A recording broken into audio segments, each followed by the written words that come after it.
Last week, on a secret ballot vote, Republicans in Congress voted to reinstate earmarks. I cannot express how strongly I disagree with this approach. It's a bad move. I fear we're going to see the same type of corruption we saw prior to getting rid of earmarks by reinstating it. I fear we're going to see more process dysfunction in Congress, where we have these massive bills that nobody reads and we wait until Christmas Eve to pass them in the dead of the night. We're going to have more of that. You're going to have more Republicans voting for those fiscally irresponsible bills because they get their special interest giveaway in the form of an earmark included.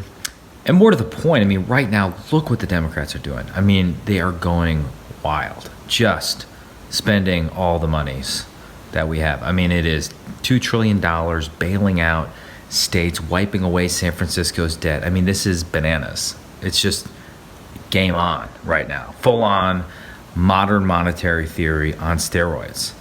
So who is there to make the argument that we shouldn't be mortgaging our children's future and our grandchildren's future? How are we going to make the argument that we're the fiscally responsible party if we're going to be complicit in this madness by reinstating earmarks? It's a bad move.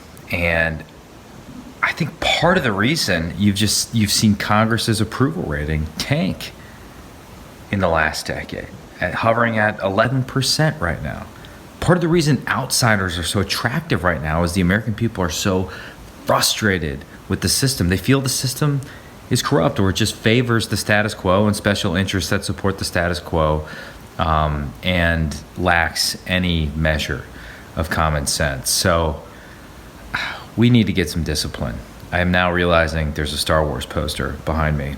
I guess it's related because the Death Star was a massive $1 trillion boondoggle. I'm sure that the Empire had an earmark system that led to something that strategically foolish being created. So let us step away from that madness and let the Rebel Alliance, the new generation of common sense members of Congress, reassert our role. Earmarks is a bad move at the worst possible time.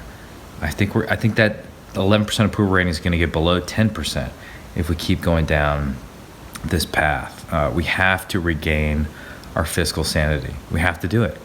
I mean, there has to be at least one party in America that's making the case for what you teach your kids, right? Which is, don't saddle yourself with a mountain of debt. Countries collapse when they fail to get their fiscal house in order. It is a historical reality. So, bad move on earmarks.